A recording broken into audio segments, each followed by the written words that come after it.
Perspective on this very somber day.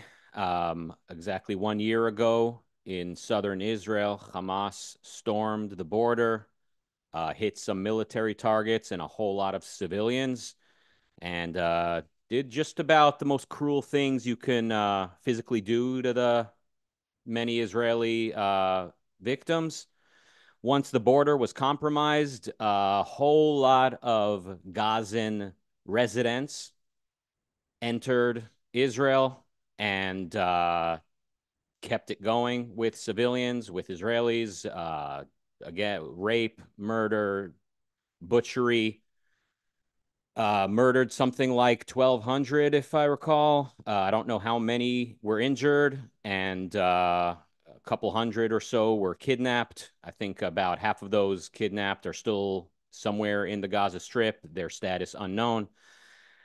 And yeah, I'll just mention again, probably more non-Hamas members were involved in this slaughter than Hamas members. Just next time you hear people talk about Hamas and October 7th, it was they were just kind of the figureheads of the attack. It's very clear the um, residents of Gaza were very much a part of the slaughter, and they, along with the residents of the West Bank, Judea and Samaria, and Palestine supporters worldwide, seem to be very, very, very, very supportive of the October 7th attack.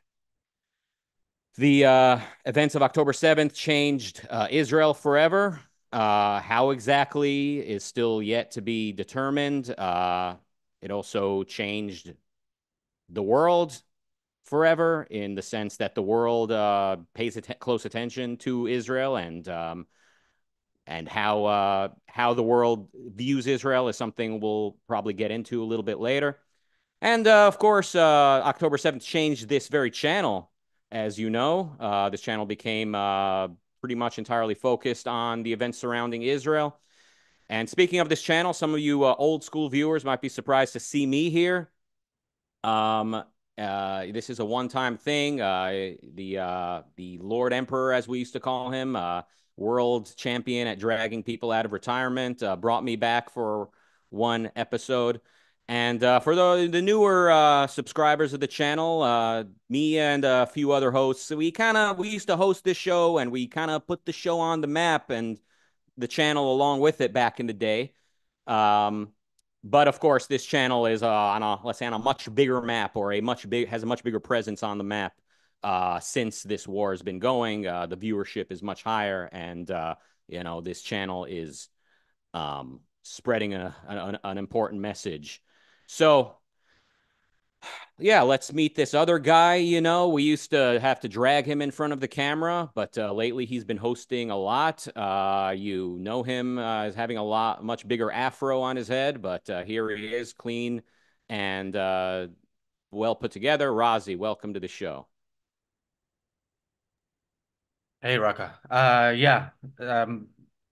Yeah, this channel has changed since October 7th because we realized, you know, uh being a commentary channel is kind of our calling, and with this being the most important issue of our time, it is pretty much all we're covering, and a big part of why it's the most important issue of our time, as we've mentioned on this show, is not just the fact that this was this horrific terrorist attack, that we've seen uh, very few uh, at this scale, and the horrors are unprecedented in the sense of them being live streamed, and basically being a point of pride to the people who did it.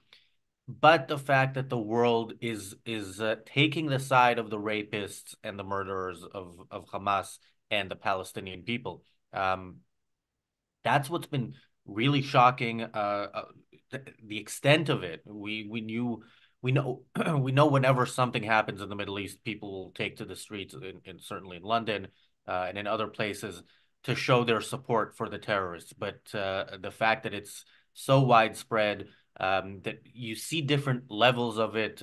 So you see the student, the campus intifada, as we called it on this channel, the protests in U.S. universities.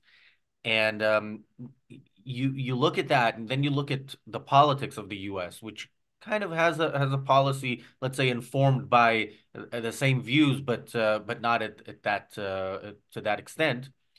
And you think, these are the leaders of tomorrow, the people in universities protesting, and some of the leaders of today went to the protesters to thank them and encourage them.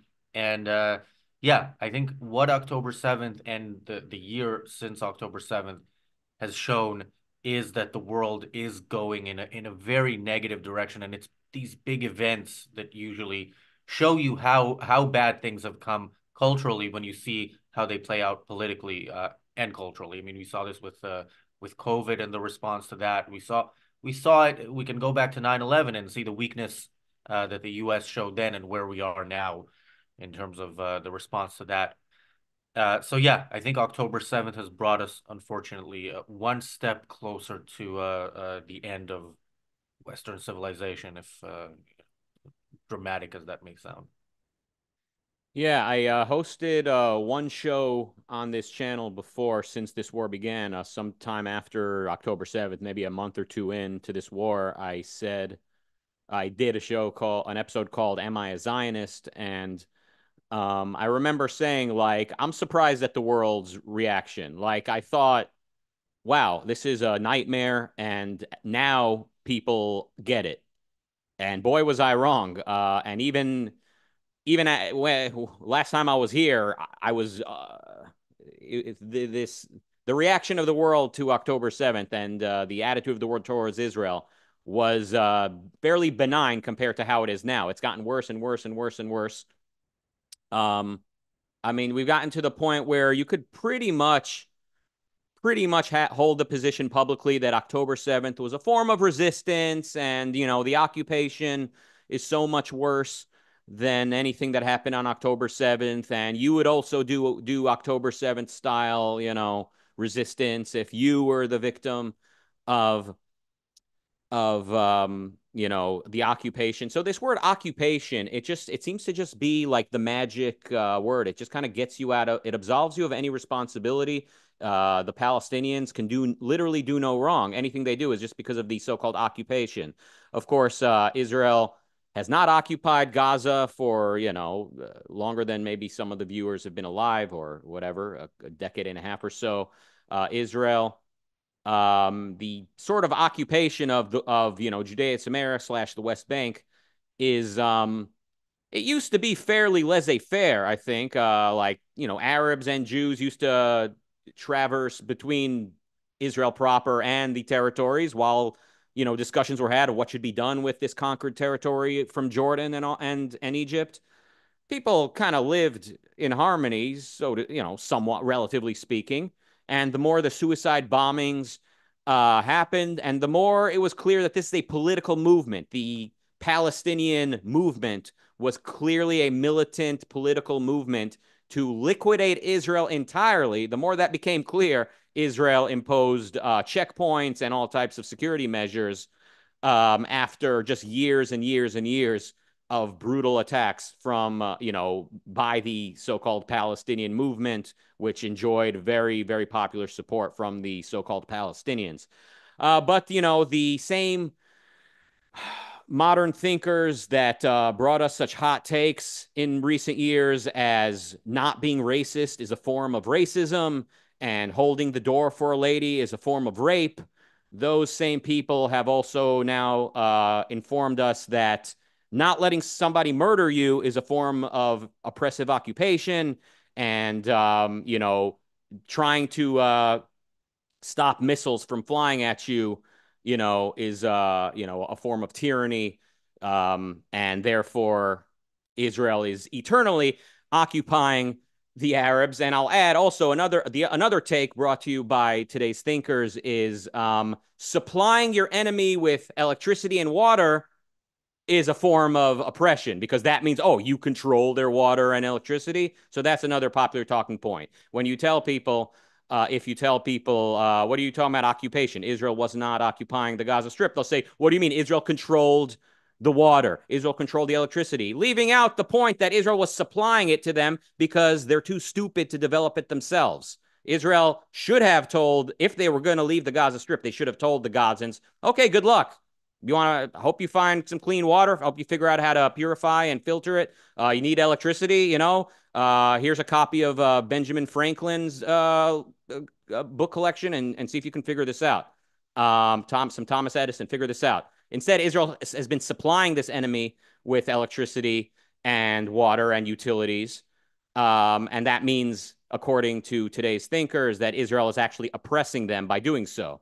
So, yeah, you can see just the way philosophically the murderer and the murder victim are equated. And it reminds me of Homer Simpson telling his wife, um, when she finds out he lied to her. Homer says, Marge, it takes two to lie, one to lie and one to listen. And basically, we see similarly that the more Palestinians attack Israel, it's kind of Israel's fault for being the kind of other party. And then anything Israel does is sort of, escalation slash occupation slash oppression. It's just absolutely ridiculous. I mean, and I just don't know. I don't know what Palestinians could possibly do to convince the world that they are not acting out of goodwill and that they don't want a good life. They would rather kill Jews. I mean, what more do they have to do? October 7th clearly did not convince anybody. They spell it out in every language that they'd rather kill Jews than live a good life. And still, people are kind of scratching their head. I'm not sure what to make of this. Is it the occupation? Ruck, of the hundreds of episodes of this show that you have hosted and co-hosted, I don't think a single one was about Owen Jones. We started doing shows about him regularly, mostly in the past year. Regularly, we've done a few. But one of the things that Owen Jones, when you talk about, one takes two, one to lie and one to listen. Owen Jones has many listeners listening to his lies, and one of the lies that we heard from him in the past year is about the slogan "From the river to the sea, Palestine will be free." And of course, Hamas, this is their slogan, and they very clearly say what it means. But Owen Jones explained it as being a call for a state, a one state solution of sorts where everybody is equal, Jews and Arabs. Of course, he says that knowing that even with a fence kind of separating the Palestinians in Gaza from people in Israel, when they managed to get through, they murdered 1,200 people, and so he knows what this one state solution of his will lead to. Um, but again, there is that side of listening, and so many people listen to the Owen Joneses of the world uh, that I saw this tweet after Iran's most recent attack on Israel, and it said, what does it say? It showed that Palestinians celebrating in the streets of Gaza, and what it said, kind of sarcastically, was they haven't celebrated like this since October 7th. But that's true. The Palestinians are not hiding who they are. They're not claiming that from the river to the sea means we just want to live in peace with the Jews, but they're committing genocide against us. They know what they mean, and their representatives in the West, the Owen Joneses of the world, are trying to tell us that what the Palestinians say about themselves is not true, and unfortunately, we're buying it, and so is the state of Israel. Yeah, Israel did not learn enough. Um, it's uh, it's quite frightening. So yeah, what do you make of the last few weeks? Obviously, Israel is stepping up their game in Lebanon. It somewhat compensates for the flaccid war in Gaza. I know I'll probably alienate a few of the newer viewers, but the same types of people who think everything Trump does is 4D chess. So if you disagree with Trump's what he does, it's 4D chess. I mean, similar people say the same thing about Bibi. Oh, it's all he knows what you don't know, and what he's doing is going to work out because it's worked out so great on Bibi's watch the last 20 years, 25 years. But somebody might say, well, Bibi is going after the important targets, right? The important targets in Lebanon, and Lebanon will no longer be a threat. And then, of course, Iran is next, and that's that's what the war that really needs to be won decisively. Gaza will, Gaza, Israel can sort of compromise on, let the world's opinion have some sway. In the meantime, what do you make of that? So, yeah, I mean, look, the recent weeks in Lebanon, which have been great, and we've talked about it on this channel. I don't know if they compensate for the lack of action in Gaza, but they're supposed to, and not even doing a great job in compensating for the lack of action in Lebanon. The fact that Israel has waited a year for this. Um, Now, it certainly appears as if much of what's been done needed some planning. Uh, but was the planning worth a year of people still a year plus of people not being able to live in their homes in the north of Israel? I don't know. Um, I think the fact that Israel is operating more boldly in Lebanon sends a certain message. But again, we did see an attack from Iran. We will have to see uh, some sort of serious retaliation from Israel, something much more significant than a bit more of what was done the previous time. So yeah, in a sense, I was hoping, this would have been done last night as a way that Israel is marking October 7th by saying, look, it's taken us a while, but we believe you to the other side. Yeah, that's my hope. I'm also thinking, okay, if it took them a year with Lebanon, if they're taking their time with Iran, uh, as long as what comes out at the end isn't a Biden influenced, toned down retaliation, but actually something that might be a game changer, then I'm okay with waiting a little bit. Yeah, so what a year it's been in terms of the culture, the way the media has treated Israel, the way social media has treated Israel, the way just people in the world seem to look at Israel. Of course, the college campuses are hotbeds of Hamas support. I mean, hard to believe, although it's not hard to believe, but it's hard to believe the same people who see rape everywhere, who see racism everywhere, who see, oppression and persecution everywhere.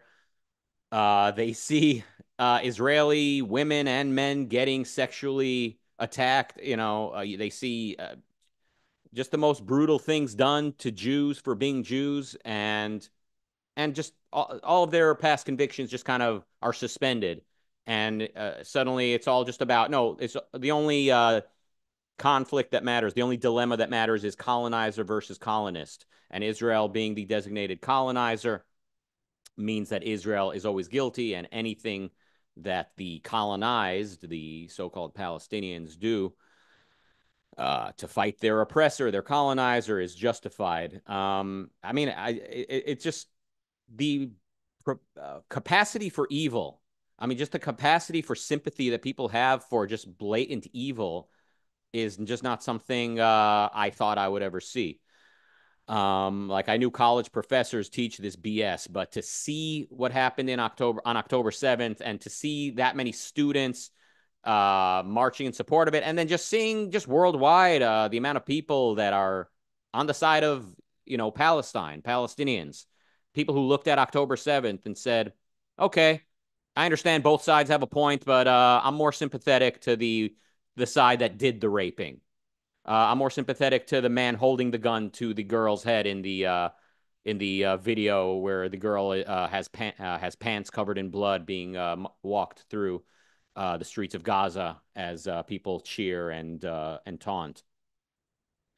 Yeah, on social media we've got the right. Boy, I've made some predictions on the show. I've made some observations in the past about how the right is moving in a nasty direction. And as I like to say, my points aged so well that they became gross understatements and therefore aged poorly. Yeah, that Candace Owens, I remember saying, "Oh, could you believe what Candace Owens said today?" I mean, The Candace Owens of yesterday, of yesteryear, was quite benign compared to what she's been up to lately, and she's wildly popular on the right. Andrew Tate, I know he was not exactly a political pundit, and maybe you could say he was never quite taken seriously by like all people in politics, but I mean, he was definitely always has been a long been a force to be reckoned with in the culture. And he since October 7th has just been just straight up like on the side of Hamas. And I mean, and him and Candace Owens and the other Tate and just a whole lot of other creeps on the new right um, are just straight up like pro Nazi, either Holocaust revisionist or just straight up apologist for the Holocaust. That is saying we don't really, I'm not pro Holocaust, but, the Jews are just as bad or this, that, or the other. America is just as bad. That's another thing people say. It's just really hard to believe how out in the open, like this type of anti-Semitism has become. You just really have to see it to believe it. I mean, you couldn't tell somebody over a year ago even that it was going to be this nasty and this public, and because they would not have believed you. It's just quite hard to believe, at least hard for me to believe, and yet here we are. Yeah. You mentioned, the channel has grown in viewership and subscriptions, and that's true. And I often have people ask, why are you talking about Candace? Why are you talking about what's his name? Oh, tie dye. And again, like the reason is, we can grow 10x, and we're still on the margins, and we're on the margins because we say crazy things like, what, if you have to go to war, if a war is justified, as this one is, you should actually fight to win it rather than fight to feed the enemy. Yeah, we're while Candace can say I'm not a flat earther, I'm not a round earther, I've left the cult of science, and she has millions of people. We see them in the chat here, saying, uh, "Oh, that's interesting. Let me hear more about that." So yeah, you have that. You have, as you mentioned, people like LGBTQIA plus for Palestine, people like feminists who, if a man calls them sweetheart, they think they've just been oppressed, and that's thousands of years of oppression, and yet they'll support people who have raped, but would also subjugate women, their own women in their own societies. And it really is amazing how mental gymnastics were required to get to their original positions on feminism or what have you in the first place, and this is just an add-on to that. So the question of how people actually embrace evil is really one that I don't think we have an answer for. Thank you, Bonnie, for the super chat. Thank you, Kathleen, for the super chat. Kathleen says, "Can you block the subhuman scum trolls today?" Daniel, that's a Daniel decision. Um, It's a lot of work to then remember who you blocked and unblock them because you probably want them back tomorrow. Not So necessarily. and I know there are no comments are bad comments, right? Like no algorithmic action is bad. I'm not even sure that's true anymore, by the way, that comments and likes and all that actually help the algorithm. It might just be in like viewership.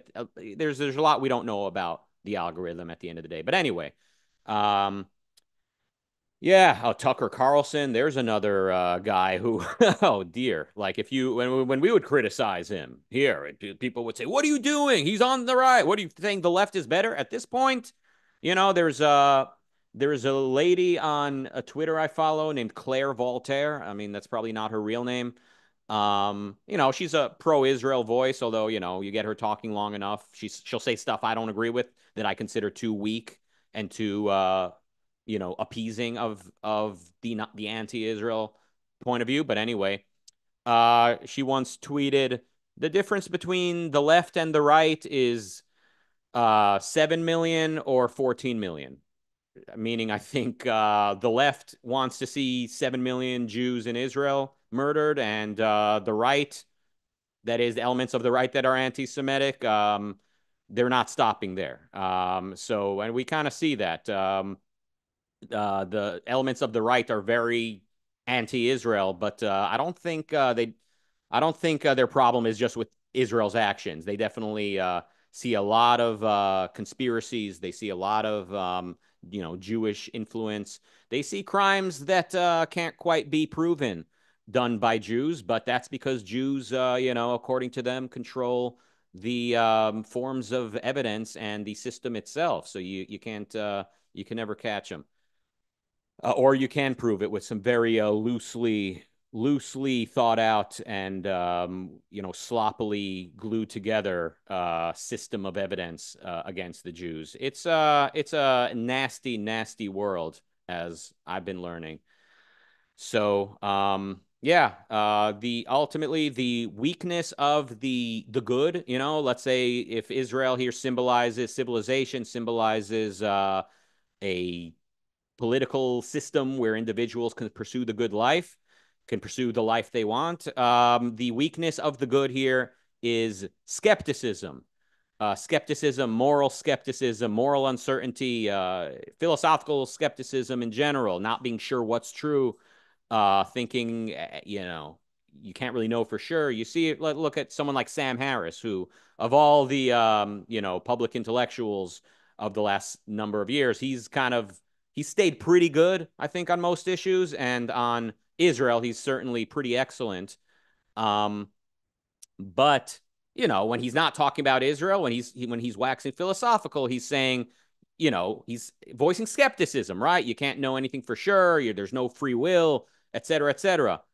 And that weakens him. It weakens the entire the name of science, the name of objectivity.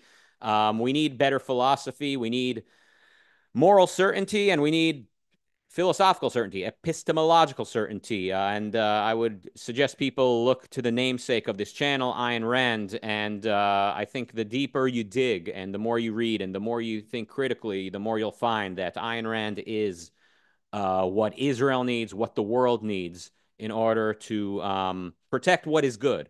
What is good, again, is individuals pursuing values, pursuing the life they want, and doing so without force being inflicted. Thank you. I'll be here all week. Actually, not, but that's just a way of ending a monologue. Thanks. Someone in the chat room is saying that I'm downplaying anti-Semitism from the left. Yeah, I mean, look, maybe some leftists want to also keep killing the Jews after Israel is wiped out, but it's just yeah, the left tends to focus on Israel as an oppressing force, but leave the other Jews alone. And he mentions Chomsky and Finkelstein. Man, yeah, they're mostly focused on Israel, as far as I know. Finkelstein, that guy, yeah, I don't even have anything to say other than good Lord, that Finkelstein. Yeah, what he always does, I know we're basically out of time. I'll just say this and I'll hand the mic back. Finkelstein always says, like, he'll make his point and then someone answers him, no, here's why you're wrong. And then Finkelstein's next move is, the international courts have found Israel to be guilty of. So, like, it's always just like he just turns to the authorities of international law. So, like that's it. He puts all his faith in a group of pedophiles in The Hague or in the UN or something, just a group of self-appointed, dictators and wannabe dictators with blood on their hands and who would like more blood on their hands. They just get to decide that Israel are guilty of genocide and we're all just supposed to go with it. So yeah, that's all for me. What do you got, Razi? Well, thank you, Mary, for the super chat. And thank you, Luke, for gifting 5 Ayn Rand Center UK YouTube memberships. Kathleen says the trolls are all brave and mouthy in the chat. They ran away pretty quick when confronted in real life. Really? What, you go to these people's moms' basements and confront them? I don't know. Look, it may or may not be good for the algorithm, and we do ban them if they cross certain lines. But anyway, yeah, Raka, in the 2 years since you left your regular co-host spot here, you this is the second time you're back. Both times it's for a sad reason. Hopefully, the third time will be for an episode titled "How Israel Won the War." Yeah, and let's hope that's sooner Mhm. rather than later. Yeah, and Robin in the chat says, I'm not a fan of calling politicians pedophiles. Well, if you'd been paying attention, I was talking about the international court in The Hague, not about politicians. But Also, also, Robin, yeah, you're from Belgium. Isn't that where politicians are typically the United anyway, but the United yeah, it's not a good argument to just call people that you disagree with that. But I mean, the United Nations is notoriously scandalous in that regard because that's all they're just a group of dictators who just they want to be the law above the law. They want to go around worldwide and do what they want to everybody. It's and they want to defend the evil. Uh, Prager and Shapiro made Candace Owens. They made her as big as she is. Yeah, I mean, and they're not the only Jews who handed her career.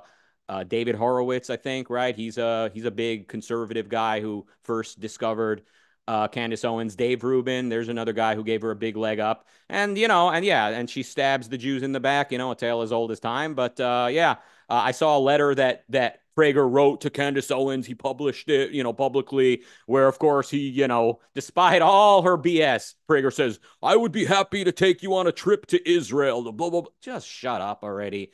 Jesus Christ. I mean, what more does Candace have to do to convince you, Prager, that she's not acting on good faith? She's not a good person. She was always opportunistic. She always just saw which way the wind was blowing and saw an opportunity. Then she saw, oh, hating on the Jews has an even bigger audience than being on the mainstream right. And that was it for her. That's where she's heading. That, along with quite a dumb brain inside her dumb head, has led her down some very interesting paths. And she enjoys popular support. And I don't think taking her on her second trip to Israel, Prager, is going to change that. So maybe Prager needs to, you know, knock it off with his altruism and his moral skepticism and grow a pair. Are we out of time? yeah. All right. Thank you for joining us today. Rozzy will be here probably 17 more times this week. Stay tuned for another show coming up right after this. I guess leave a like, even though my skepticism is towards the algorithm. I don't even assume it's good, but it probably doesn't hurt. Leave a like, leave a comment. Um, I will not be back. So it's been really nice to see you all today. This is like that Lost in Space movie where like the guy who is dead like appears. He ends up they cross dimensions, so they get to see someone who died. And oh no, it was like the kid. He ends up alone for 40 years, and then he goes, "It's great to see you, Mom. I miss all of you." This is kind of like that. It's just great to see you guys. I'm just really looking forward to just getting back to my life without you. And Well, we will try to get you for that victory episode when it happens. Also, I have a podcast in Hebrew, people. You can find it in the chat, and if you speak Hebrew, if not, you can learn Hebrew for it. It's an important message. The Hebrew speakers of the world really need to change their philosophy and the way they think of war and other things in order for civilization to win. Thank you all, and goodbye.